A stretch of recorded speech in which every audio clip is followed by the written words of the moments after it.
अस्सलामुअलैकुम, welcome to my channel. आज मैं आप लोगों के साथ बैगन के भरते की रेसिपी शेयर कर रही हूँ। ये बैगन का भरता मैं आज आप लोगों को ढाबा स्टाइल में बनाना सिखाऊंगी। इस रेसिपी को अगर आप एक बार बनाएंगे तो बार बार बना के खाएंगे। स्टेप बाय स्टेप मैं आपको बनाना सिखाऊंगी और आपको इसी तरह मेरे सारे मेथड्स फॉलो करना है।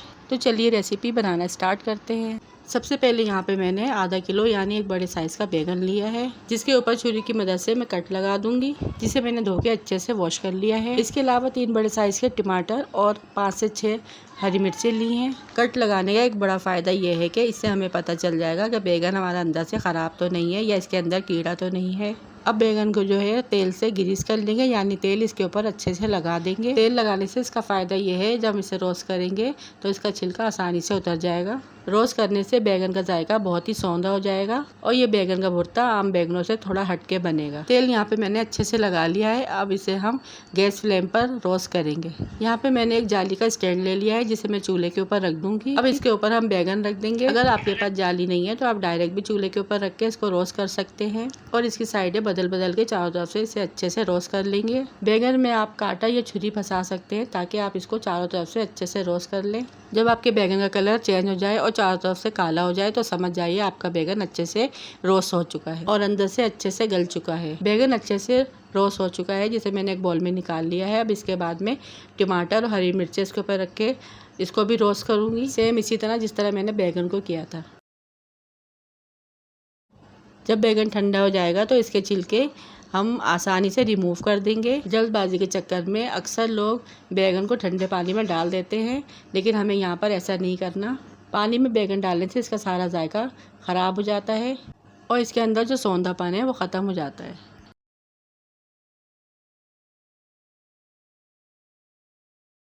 छिलका रिमूव करने के बाद छुरी की मदद से बैगन का अच्छे से भुर्ता बना लेंगे, या यूँ कहिए कि बैगन को अच्छे से मैश कर लेंगे।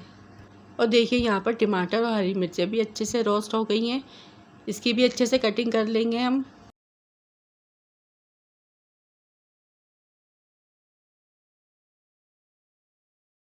अब कढ़ाई में 1 कप ऑयल ऐड करेंगे, 1 टीस्पून जीरा ऐड करेंगे, 4 साबुत लाल मिर्चें ऐड करेंगे, थोड़ा सा कड़ी पत्ता और रोस्ट की हुई हरी मिर्चें ऐड कर देंगे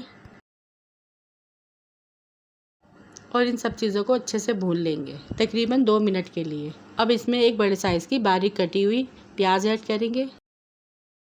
प्याज को थोड़ा सा सौते कर लेंगे।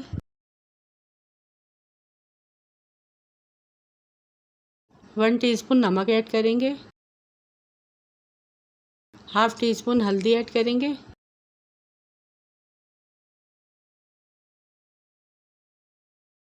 और इन सारी चीज़ों को अच्छे से मिक्स कर लेंगे। 1 टेबल स्पून भुनी कुटी सौंफ ऐड करेंगे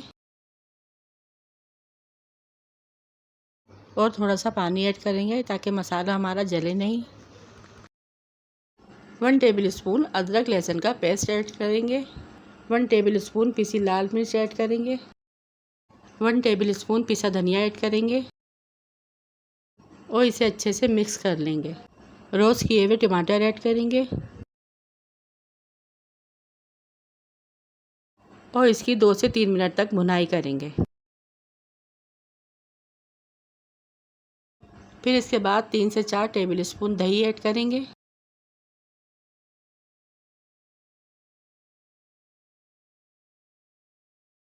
फिर इसको भी सारे मसाले में अच्छे से मिक्स कर लेंगे। टमाटरों को 2 से 3 मिनट सॉफ्ट हो जाने तक मैंने इन्हें ढककर पका लिया है। यहाँ पे मसाला हमारा अच्छे से भुन चुका है। 1/4 टीस्पून इसमें पिसा गरम मसाला ऐड करेंगे। इससे बैगन के भुर्ते में एक भीनी सी गरम मसाले की खुशबू आएगी। मसाला भुन जाने के बाद फिर इसमें रोस्ट किया हुआ बैगन का भुर्ता ऐड कर देंगे और मसाले में इसको अच्छे से मिक्स कर लेंगे। 2 से 3 मिनट इसको धीमी आंच पे पकने के लिए छोड़ देंगे और फिर 2 से 3 मिनट के बाद हम चूल्हे का फ्लेम ऑफ कर देंगे और इसके अंदर हरा धनिया ऐड कर देंगे। और यहाँ पे तैयार है हमारा बैगन का मज़ेदार सा भुर्ता। अब मैं इसे डिश आउट करूँगी ये खूबसूरत सी प्लेट में, फिर आपको इसका फाइनल लुक दिखाती हूँ। यहाँ पे तैयार है हमारा ढाबा स्टाइल बैगन का भुर्ता। आप इसे घर की चपाती और बॉइल्ड राइस के साथ भी सर्व कर सकते हैं। अगर आप मेरे चैनल पर नए हैं तो वीडियो को लाइक शेयर लाजमी कीजिएगा। चैनल को सब्सक्राइब करना ना भूलिएगा। आई होप आपको मेरी आज की रेसिपी पसंद आई होगी। इसी तरह की मज़ेदार सी रेसिपीज़ लेकर आती रहूँगी। रखिएगा अपना अपने प्यारों का ढेर सारा ख्याल। दुआओं में याद कीजिएगा। Thanks for watching. अल्लाह हाफिज़।